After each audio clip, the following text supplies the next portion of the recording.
ನನ್ನೆಲ್ಲ ಪ್ರೀತಿಯ ವೀಕ್ಷಕರಿಗೆ ನನ್ನ ಪ್ರೀತಿಯ ನಮಸ್ಕಾರಗಳು. ನಮ್ಮ ಚಾನಲ್ನ ಇದೇ ಮೊದಲು ನೋಡ್ತಾ ಇದ್ದೀರಾ ಅಂದರೆ ದಯವಿಟ್ಟು ಸಬ್ಸ್ಕ್ರೈಬ್ ಮಾಡ್ಕೊಳ್ಳಿ ಫ್ರೆಂಡ್ಸ್. ಮುಂಚೆಯಿಂದ ನೋಡ್ತಾ ಇದ್ದೀರಾ ಆದರೂ ಸಬ್ಸ್ಕ್ರೈಬ್ ಆಗಿಲ್ಲ ಅಂದರೆ ದಯವಿಟ್ಟು ಸಬ್ಸ್ಕ್ರೈಬ್ ಮಾಡ್ಕೊಳ್ಳಿ ಫ್ರೆಂಡ್ಸ್, ಸಪೋರ್ಟ್ ಮಾಡಿ.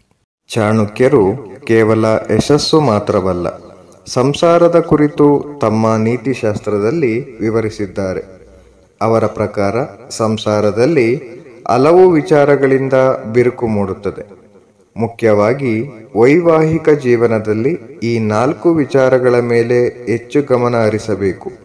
ಆಚಾರ್ಯ ಚಾಣಕ್ಯ ತಮ್ಮ ನೀತಿಗಳಲ್ಲಿ ಸಂತೋಷದ ದಾಂಪತ್ಯ ಜೀವನದ ಬಗ್ಗೆ ಮಾತನಾಡುತ್ತಾರೆ. ಪತಿ ಪತ್ನಿಯರ ಬಾಂಧವ್ಯವನ್ನು ಹೇಗೆ ಗಟ್ಟಿಗೊಳಿಸಬೇಕೆಂಬುದರ ಕುರಿತು ಅವರು ಕೆಲವು ಮುನ್ನೆಚ್ಚರಿಕೆಗಳನ್ನು ನೀಡಿದ್ದರು. ದಂಪತಿಗಳು ತಮ್ಮ ವೈವಾಹಿಕ ಜೀವನದ 4 ಅಂಶಗಳ ಬಗ್ಗೆ ಗಂಭೀರವಾಗಿ ಯೋಚಿಸಬೇಕು. ಅಲ್ಲದೆ ಇದರಿಂದ ಸಂಸಾರದಲ್ಲಿ ಉಂಟಾಗುವ ವಿರಸವನ್ನು ತಪ್ಪಿಸಬೇಕು ಎಂದು ಅವರು ಹೇಳಿದ್ದಾರೆ. ಮೊದಲನೆಯದಾಗಿ ಸಂದೇಹ. ನೀತಿಶಾಸ್ತ್ರದ ಪ್ರಕಾರ ವಿವಾಹ ಸಂಬಂಧದಲ್ಲಿ ಯಾವುದೇ ಸಂದೇಹ ಇರಬಾರದು. ಯಾವುದೇ ಸಂಬಂಧವಾಗಲಿ ಆ ಸಂಬಂಧ ಕೆಡುವುದು ಸಂದೇಹದಿಂದ. ಸಂದೇಹ ಒಮ್ಮೆ ಮನಸ್ಸಿನಲ್ಲಿ ಒಕ್ಕರೆ ಅದಕ್ಕೆ ಬಿಡುಗಡೆ ಎಂಬುದಿಲ್ಲ. ಇದು ತಪ್ಪು ತಿಳುವಳಿಕೆಗೂ ಕಾರಣವಾಗುತ್ತದೆ. ಈ ವಿಷಯವು ಜೀವನದಲ್ಲಿ ನಕಾರಾತ್ಮಕತೆಯನ್ನು ಸೃಷ್ಟಿಸಲು ಪ್ರಾರಂಭಿಸುತ್ತದೆ. ಒಮ್ಮೆ ಅನುಮಾನ ಬಂದರೆ ಬೇಗ ಬಗೆಹರಿಯುವುದಿಲ್ಲ. ಪತಿ ಪತ್ನಿಯರ ನಡುವಿನ ಪರಸ್ಪರ ನಂಬಿಕೆ ಮಾತ್ರ ಈ ವಿಷಯವನ್ನು ನಾಶಪಡಿಸುತ್ತದೆ. ಅನುಮಾನ ಎಂಬುದು ಯಾವುದೇ ಮಾರಕ ರೋಗಕ್ಕಿಂತ ಅಪಾಯ ಎಂದು ಚಾಣಕ್ಯ ಹೇಳುತ್ತಾರೆ. ಎರಡನೆಯದಾಗಿ ಅಹಂಕಾರ.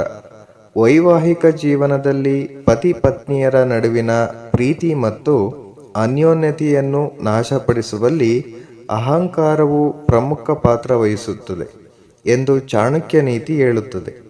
ಅಹಂಕಾರವು ದಾಂಪತ್ಯ ಜೀವನದಲ್ಲಿ ಪ್ರೀತಿಯನ್ನು ಕೆಡಿಸುತ್ತದೆ. ದಂಪತಿಗಳಿಬ್ಬರು ದುರಹಂಕಾರವನ್ನು ತಪ್ಪಿಸಲು ಪ್ರಯತ್ನಿಸಬೇಕು. ಪತಿ ಪತ್ನಿಯರ ನಡುವೆ ಎಂದಿಗೂ ಅಹಂಕಾರಕ್ಕೆ ಅವಕಾಶವಿರಬಾರದು. ಮೂರನೆಯದಾಗಿ ಸುಳ್ಳು. ಆಚಾರ್ಯ ಚಾಣಕ್ಯರ ಪ್ರಕಾರ ನಿಮ್ಮ ವೈವಾಹಿಕ ಜೀವನದಲ್ಲಿ ನೀವು ಸಂತೋಷವಾಗಿರಬೇಕೆಂದರೆ ಸುಳ್ಳಿಗೆ ಅವಕಾಶವಿರುವುದಿಲ್ಲ. ಸುಳ್ಳು ಗಂಡ ಮತ್ತು ಹೆಂಡತಿಯ ನಡುವಿನ ಸಂಬಂಧವನ್ನು ಹಾಳು ಮಾಡುತ್ತದೆ. ಸುಳ್ಳು ಸಂದೇಹಕ್ಕೆ ಮೂಲವಾಗಬಹುದು. ಪರಸ್ಪರ ತಿಳುವಳಿಕೆ ಮತ್ತು ಸಾಮರಸ್ಯದಿಂದ ಮಾತ್ರ ಇದನ್ನು ಸಾಧಿಸಲು ಸಾಧ್ಯ ಎಂದು ಚಾಣಕ್ಯ ಹೇಳಿದರು. ಸುಳ್ಳು ತಾತ್ಕಾಲಿಕ ಸಂತೋಷವನ್ನು ನೀಡುತ್ತದೆ, ಆದರೆ ಸತ್ಯ ಮಾತ್ರ ಶಾಶ್ವತ ಸಂತೋಷವನ್ನು ನೀಡುತ್ತದೆ. ನಾಲ್ಕನೆಯದಾಗಿ ಗೌರವ.